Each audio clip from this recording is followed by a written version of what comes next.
Welcome to Taiwan Report News Brief, news and analysis from Taiwan. I'm Donovan Smith. All right, we got a big show today. Medical marijuana is in the news. The U.S. is apparently pressuring TSMC to build a chip fab in the United States. Military ties are being boosted with the U.S. and a mysterious Middle Eastern country. More international support for Taiwan and the WHO pours in. If Han loses the recall, who will the KMT run? Transport Minister Lin Chia-lung appears to now be firmly in favor of changing China Airlines' name. AIT gets involved in a local political decision in a way they never would have in the past. Finally, the KMT response to the proposal to drop unification as a national goal is very, very interesting. There's a lot of analysis, so be sure to stick around for that. But of course, coronavirus updates. Taiwan confirmed no new cases of the COVID-19 coronavirus for the third consecutive day on Sunday. It was also the 28th straight day with no domestically transmitted infections. The government will begin supplying face masks for children under the age of 4, little wee ones, starting next week via its online ordering system and at convenience stores. The big 6 municipalities on Saturday decided not to allow hostess clubs and ballrooms to reopen, although the CECC has lifted the order conditionally as Taiwan's COVID-19 coronavirus cases continue to slow. The CECC has also announced hospital healthcare staff involved in the treatment of COVID-19 patients will receive a pay increase in recognition of their hard work and commitment. Regardless of whether the government permits medical cannabis, the drug's status as a Category 2 drug would not be changed, the Ministry of Justice said on Saturday, after a petition collected more than 5,000 signatures, exceeding the threshold needed for the proposal to be considered by the government. In meetings with representatives from the Ministry of Health and Welfare, the Taipei Medical University, the pharmaceutical industry, and medical experts, the attendees have been unanimously against the legalization of cannabis for recreational use, the Justice Ministry added. Taiwanese manufacturers saw a sales drop of almost 3% in 2019 amid a trade war between the United States and China, but their spending on research and development rose to a 5-year high, according to the Ministry of Economic Affairs. The Wall Street Journal is reporting the Trump administration is in talks with semiconductor companies about building chip factories in the U.S. The Trump administration has held talks with Intel Corp, Taiwan Semiconductor Manufacturing, or TSMC. The newspaper reported TSMC has been talking to the U.S. Departments of Commerce and Defense and with Apple Inc., one of its largest customers, about building a chip factory in the U.S., the report added. South Korea's Samsung has reportedly also been consulted. The U.S. has been growing increasingly concerned about supply chain security, and this may be part of those considerations. According to a high-ranking military official, Taiwan is stepping up military cooperation with long-standing partners and forging new ties as it bolsters training exercises with the U.S. Army Special Forces and trains officers and soldiers from an undisclosed Middle Eastern country. The Republic of China Military Police Special Services Company, commonly called the Nighthawks, has standing collaborations with the U.S. Army Special Forces, commonly known as the Green Berets, for regular joint exercises, said the official who spoke to the Taipei Times on condition of anonymity. Taiwan and the U.S.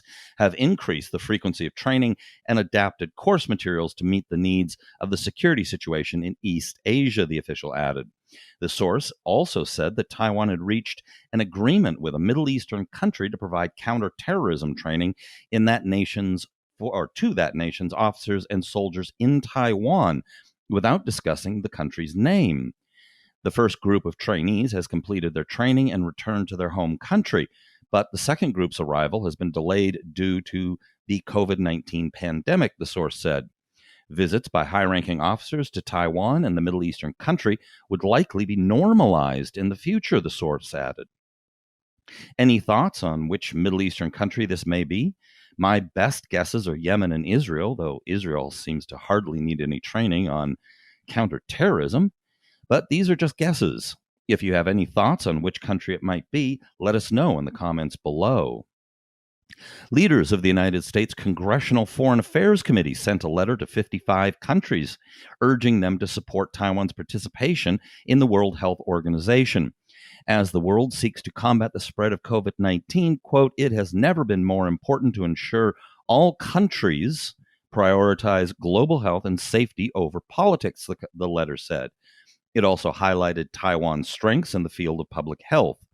Meanwhile, an Australian newspaper, the Sydney Morning Herald, first mentioned Canada as a country involved in the pro-Taiwan coalition, and Foreign Affairs Minister Francois-Philippe Champagne confirmed that when asked.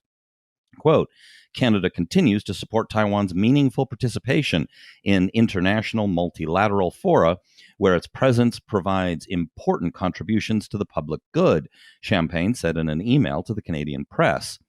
Quote, we believe that Taiwan's role as a non-state observer in the World Health Assembly meetings is in the interest of the international health community and is important to the global fight against COVID-19 pandemic.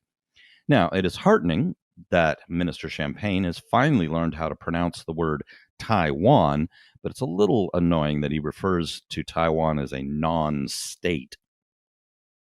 If Kaohsiung Mayor Han Kuo-yu loses the recall vote to be held on June 6th, who will run? The Taipei Times had some interesting speculation. They reported KMT members are calling for KMT Chairman Johnny Chiang, or Jiang Jitsun, to lead the charge by joining a possible mayoral by-election amid a bleak outlook for Kaohsiung Mayor Han Kuo-yu in a recall vote scheduled for June 6th, party sources said. A KMT legislator said on condition of anonymity, if Han of the KMT is recalled, which would trigger a mayoral by-election, it would deal a serious blow to the party, in which case a strong mayoral candidate would be needed to shield the party from further damage. If Chiang throws his hat in the ring, he would be helping the party through its darkest hour a second time, which would resolve the Han issue and boost morale within the party as well as his own popularity, they said. If Chiang joins the race, he would be KMT members' number one candidate for next year's KMT chairperson election, they added. Calls for ex-KMT chairman and former New Taipei mayor Eric Chu, or Zhu Liluan, to run in a possible mayoral by-election are also intensifying at the grassroots level, another party source said.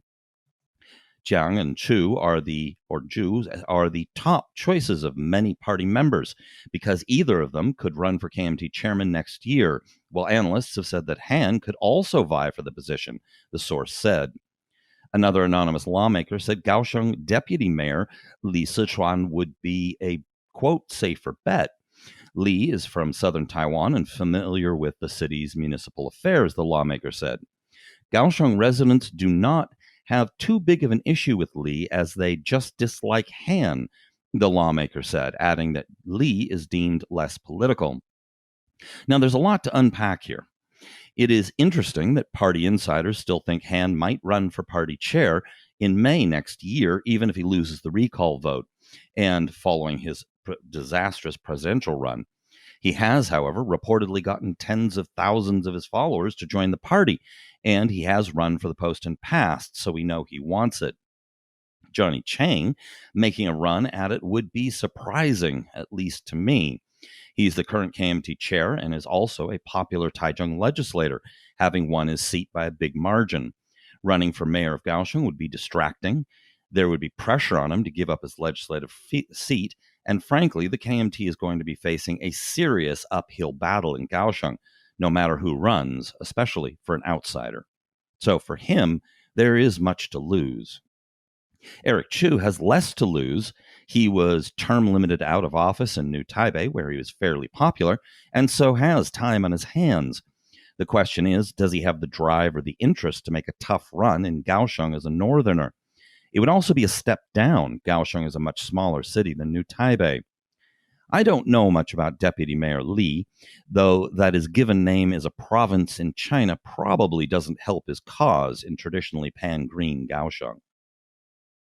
22 international airlines have corrected the way they refer to Taiwan in their booking websites, the Ministry of Foreign Affairs has said in response to a written inquiry by a DPP legislator. Beijing in 2018 began requiring airlines that fly to Chinese airports to refer to Taiwan in their booking systems as Taiwan China or Taiwan Area, although there are still 39 airlines that refer to Taiwan in one of those two ways. 22 companies have corrected their systems to refer to the nation as Taiwan, the lawmaker said on Saturday, citing the ministry. However, it would not reveal the carriers' names out of concern that China might again pressure them into reversing course, the ministry said. Now, that's interesting.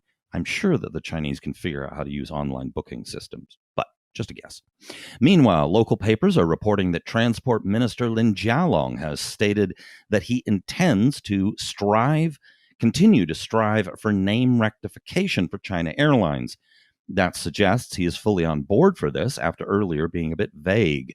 However, it makes sense that he would support it. His faction in the DPP is formally named the Taiwan Normal Country Promotion Association. In related news, DPP legislator Xu Zhijie yesterday joined calls for renaming the nation's baseball league, the Chinese Professional Baseball League, a day after league officials said that American Institute in Taiwan, or AIT director Brent Christensen, recommended adding Taiwan to the league's name in international materials so that foreigners know it is not from China. The issue came to the forefront after the media reported that Christensen separately talked with League Commissioner John Wu and Taoyuan Zheng Wencan about the possibility of changing the league's name. The CPPL issued a statement saying the AIT respects the league's name, which has been in use for 31 years, but said that some foreign fans are confused and have identified the league as coming from China. The AIT suggested adding Taiwan to promotional material used internationally to ensure that people know it is Taiwan's professional baseball league, the statement said. Now, this is very interesting. Only a few years ago that the AIT director would get involved in something like this was inconceivable. Such a move would have been considered pro-DPP and would have been strongly opposed by the KMT, which obviously would have been a serious diplomatic faux pas. This demonstrates how far the center of Taiwan politics has shifted and how much the KMT has been humbled. Now, on the last show, I went into some depth as to why the proposal in the legislature to remove the mention of unification with China as the country's sole national aim from the text of the Act governing relations between the people of the Taiwan area and the mainland area is very interesting, and why it is worth paying close attention to the responses of various parties. As if on cue, the PRC met my prediction and came out against it in the People's Daily, the Chinese Communist Party paper of record. They quoted Ma Xiaoguang, a spokesman for the State Council Taiwan Affairs Office, as saying, a handful of Taiwanese or Taiwan independence secessionists have misjudged the situation, attempting to go at full speed towards Taiwan independence and constantly trying to challenge the mainland's bottom line, which is extremely dangerous. Two other parties I noted it is key to watch, the Taiwan People's Party and the DPP, haven't made any public statements yet one way or the other, though that the lawmaker proposing the change is said to be close to the president, suggests the DPP may be behind this. The KMT response so far has been very interesting. According to the CNA in a local Chinese language release, the KMT caucus has responded that on this issue, they will, quote, maintain an open attitude in this debate, but we will not apply the brakes. This is entirely the responsibility of the ruling party. The KMT caucus convener went on to say, I'm roughly translated here, quote, in the run-up to the inauguration with U.S.-China tensions high, with the coronavirus situation ongoing, I don't understand the intent of raising such a controversial topic. However, they also said that the KMT caucus would not try to obstruct it. Now, this is very, very interesting indeed. Note that they haven't come out against it directly, merely questioned the timing. Clearly, the KMT gets that if they oppose it too vigorously, that would run counter to public opinion. But their party ideology suggests they should be vigorously opposed. However, their party ideology on the subject going forward is a question mark. New chairman Johnny Chang is working on coming up with a new set of policies and a new vision going forward. So the process of change is ongoing. How much it will change, we don't know. History and the party makeup suggests it won't change much. On the other hand, two sobering, disastrous national electoral defeats may push them to change more than they previously would have been comfortable with. This issue hits right at the core of the party's China dilemma, right when they're rudderless. Be sure to keep tuning in to find out how this plays out. As always, hit like and subscribe, and check out report.tw for English language articles on the topics discussed today. This has been brought to you by the Taiwan Report. For more content like this, become our patron at report.tw. 哎呦，就是那个台湾狗啦，最喜欢我的台湾狗了。